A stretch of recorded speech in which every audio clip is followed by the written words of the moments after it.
Welcome back. Welcome back. It's the last day of 14 days of sunscreen, day 14. I cannot believe we are here already. Whew, it's been a wild ride. If you are new and you're just watching this video, might I recommend going back and watching all 13 other days or just a few of them. I don't know, I feel like context is important. And yeah, we're just gonna jump in because today I actually have a 2-for-1. We are talking about the Missha Aqua Sun SPF. And the reason we're talking about it also, yes, if you haven't watched the last few days, I have a sling on my arm. I separated my shoulder so I cannot use my right arm. So if you're wondering why I'm just using one arm and it's a little awkward, that's why.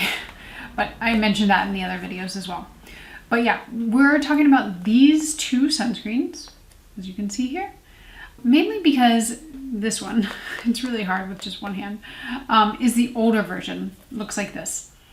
And then, of course, as companies tend to do with their most beloved sunscreen or product, they reformulated it. So this is the reformulation. You can see the difference in packaging. If I hold them up, they are quite a bit different, but the actual formula is what I want to talk about. So what I'm going to do is I'm going to apply the new one, because for the most part, it's pretty hard to get this old version. This is just like one I had in my collection. So it doesn't feel like valuable for me to review and show you what this one looks like on my face. I will do a swatch on my hand though, just so you can see the difference. But we're gonna be talking about the new one. Do I recommend it? Do I think it's better? Do I think it's worse?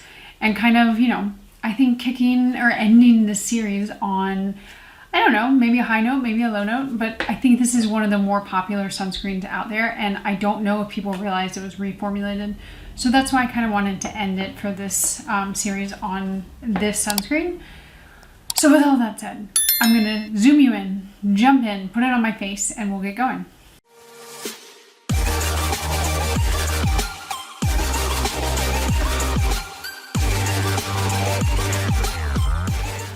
Okay. So as I've mentioned a few times now, I am doing this one-handed. It's a little tricky. So what I do is I use my 1/4 teaspoon, I put it on my desk, then I take the sunscreen and put it in, and then I apply it. It's just what works for me. So a little bit different than our normal setup, but pretty much the same results in the end. So this is the Missha All Around Safe Sunblock Aqua Sun.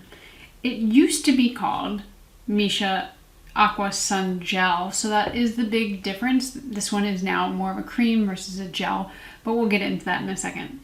It retails for a whopping $8 on YesStyle. They do say it's normally $12, but it's a very, very affordable, probably, I don't know, I feel like the most affordable that we have reviewed. And as far as size, it is 50 milliliters or 1.7 fluid ounces, so your normal amount.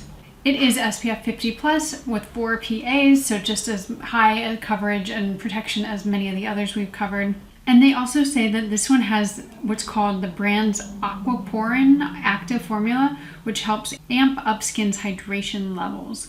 That said, it's not waterproof, not sweat resistant, so, I love to see waterproof sunscreens when we can, but this one is not one of them. This is a chemical sunscreen, and it does have many of the newer filters that American sunscreens do not have. This is made in Korea, so you can expect some of the better, kind of like more sophisticated filters out there.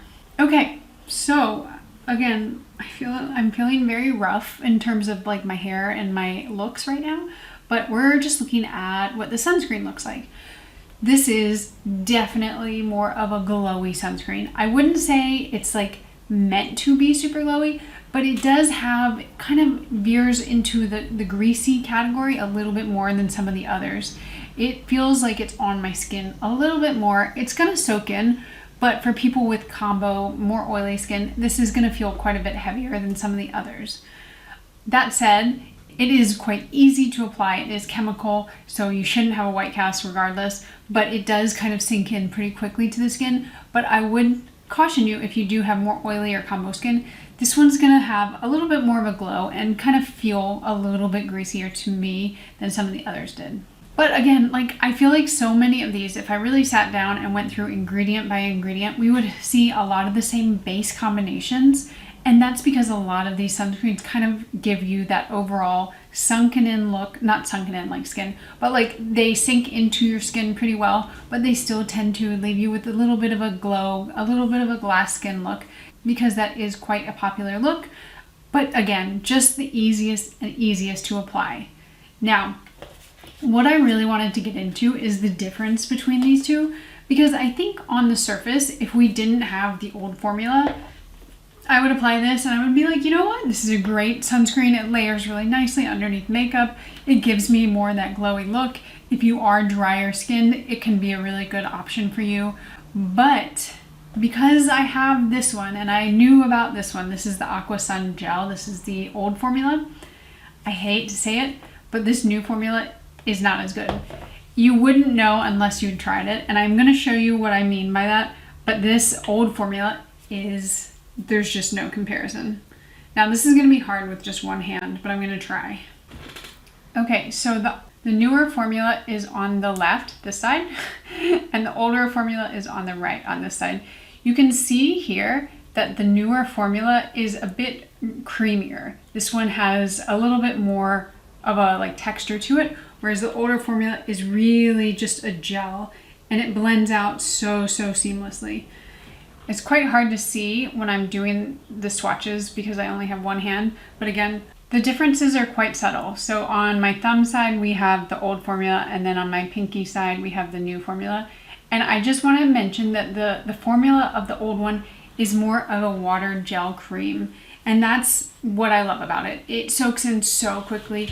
It is so easy to apply. You can just layer it up, and it doesn't feel like anything on the skin. Whereas the new formula, because it is more of a cream kind of consistency, it feels like you have something on your skin. Now, even as I've talked, this is sunken in. So I've got a little bit of a glowier T-zone. That's typical for me. But it doesn't feel like it's gonna slip and slide all over my face right now. Unfortunately, both of them do have a scent. Now, it doesn't really matter for the old formula because you can't get the old formula, but the new formula also does have a scent. It kind of feels like, or smells like a little fresh, cottony, maybe a little powdery, florally, which I don't love. Missha tends to do that. I feel like a lot of their products are scented, and that's just not a favorite thing of mine. But, you know, it does, I wouldn't say it lasts forever on the skin, the scent at least. And with the protection that you're getting, you know, you can reapply it and it shouldn't be that big of a deal, especially if you're putting makeup on over top. As far as icing, I don't get that, but I've said it every single day.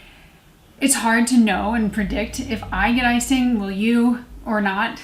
But for the most part, Korean and Japanese sunscreens are more advanced. Their filters are newer. They're just a little bit less sensitizing on the eyes. So for the most part, people tend to not have icing, but I always like to caveat that because I don't know. You may get it even though I don't. So overall, really do love the Missha. I wouldn't put it in my very favorites just because, like I said, it's a nuanced thing, but I do feel like it's a little bit greasier than I prefer, especially when I'm looking at some of the others that I love that just sink in immediately. So for that reason, the new one, it's not my favorite. I'll use it for sure, especially in the winter months. It might be a better option then for me.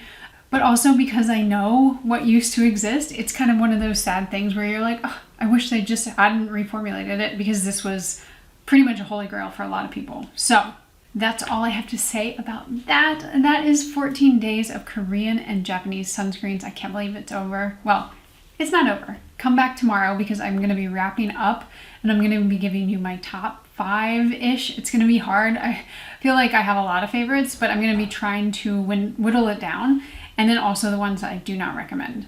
So we'll wrap it up for day 15 tomorrow, and I will see you guys all then. Bye!